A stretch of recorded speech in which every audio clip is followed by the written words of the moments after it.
අනේසිය සීමාවේ සිට පන්දු යොමු කිරීම සඳහා සංජුකාන්ත් වමත් පිතිකරුව හමුවේ රයිට් ආම් ඕවර් ද විකට් ආකාරයෙන් යොමු කරන ලද මුල්ම පන්දුවටම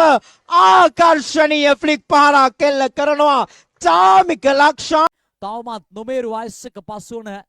වමත් පිතිකරුව පුත් ආනමඩුවේ දාර්ශනීය පාරක් උඩ පන්දුවක් ලෙස ඇදියන පන්දුව පිට හසුරන් කඩේ අඩේව දිවේනවා චාමික ඩේව ඊළඟ පාදයම කරන්නේ පාරෙල කරනවා අයලින් ලකුණු 6යි මාසිත තුල ප්‍රශ්නාර්ථයක් නැගෙනවා චාමික කාර්ය මණ්ඩලය ඒ වගේම සජීවීකරණේ අපූර්වනේ අත්දැකීම ලබා දුන්නේ ඒ අතර වාරේ නැවත ලකුණු 6ක් කවුකාන දැස්සෙන් තවමත් තරගය දෙපිලටම විවෘත වගේ ඉංගියක් පිටේ බලකන නතාවට මේ ක්‍රීඩා පිටියේදී බොහෝමාකම එක්සත් දර්ශනීය